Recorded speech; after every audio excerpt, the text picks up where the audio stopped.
Коронавируспен күреске тағы 250 миллиард теңге бөлінбек. Бюджетке алақан жайып отырған міндетті әлеуметтік медициналық сақтандыру қоры. Өйткені күзде тұмау, жедел респираторлық инфекциялық вирус өршіп, COVID-19 қайта күшкенуі мүмкін екен. Басшы сауысқан қор енді ауруханада жатқан әр науқастың еміне 1,7 миллион теңгеден бөліп, тіпті жазылып шыққандардың өзін оңалту орталықтарына жібермекші. Індетпен күресуге бөлінген 56,7 миллиард теңге қазір біткен. Бүгін қомақты қаражатты қайда және қалай жұмсағанын міндетті әлеуметтік медициналық сақтандыру қорындағылар тәлпіштеп айтып берді. Бір өкінішісі, бұл миллиардтар дәрі-дәрмектің жетіспеушілігін, ауруханаларда орынның жоқтығын, тіпті науқастар санын азайтуға айтарлықтай үлес қоса алмаған. Ал бөлінген ақшаның 38 миллиард теңгесі тек ақ халаттыларға үстемақы ретінде берілсе, наурыздан бері стационарларда жатқандардың емі мен коронавирус анықтайтын тестке 18 миллиардтан астам қаржы жұмсалыпты.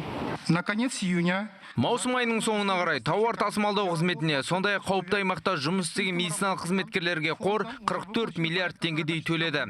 Бұл бөлінген қаржының 75%. Наурыз маусым аралығында елдегі инфекциялық стационарларда 150 мың науқас коронавирус және пневмонияға ем алды. Наурыз айына қарағанда маусымда бір күндік төсек орындармен науқастардың қамтылуы 8 есеге, жұқпалы аурулар ауруханасында ол 23 есеге өсті. 5 айда 60 миллиардтай теңгені тауысқанымен қоймай, сақтандыру қоры жыл соңына дейін тағы 250 миллиард теңгені егермекші.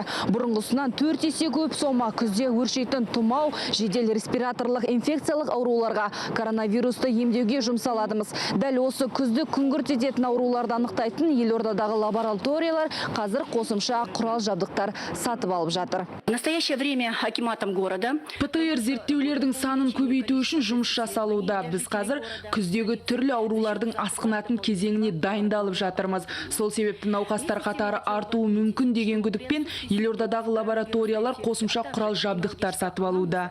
Енді елімізде коронавирус жұқтырған науқастың ем-домы бекітілген тарифпен жүзеге асырылмақ. Егер науқас жеңіл деңгейде ауырса, оның емі 292,600 теңге болады. Орташа деңгейдегіге 446,100 теңге. Ауыр жағдайда болса 1,5 миллион теңге. Халі нашарлардың еміне 1,7 миллион теңге төленеді. Мұндай қыруар қаражаттың ішіне барлық ем шаралары кіреді. Тіпті дәрі-дәрмекте, бірақ ауруға шалдыққандар ауруханада жатып, препараттарды өздері сатып алуда.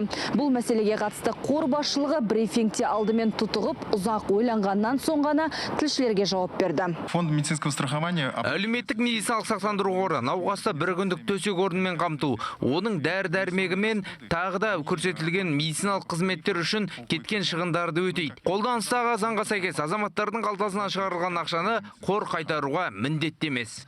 Дүйім жұрттың алдына шығуға қордың жаңа басшысы Болат Өкежанов 2 аптадан астам уақыт бойы дайындалды. Ол әйеліне 12-ші көлігін сыйлады деп басы дауға қалып, жұмыстан босатылған Айбатыр Жұмағұловтың орнына келген еді. Айтып өтейік, бүгінде жемқорлықпен күрес агенттігі қордың бұрынғы басшылығына ақша жымқыру дерегі бойынша тергеу жүргізуде. Жаңа басшы жаңашылдыққа құмар, келе салып қордың пиарға бөлінген ақшасын қызметкерлерді қысқартып 1 миллиард теңгені үнемдемек. Сонымен қоса коронавируспен ауырғандарды оңалтуды қор өз мойнына алатын болды. Аурудың салдарына қарай санитарлық курорттық ұйымдарға жіберу мәселесі де қаралады. Гүлбағда Қайратқызы, Асылхан Саменбетов, КТК.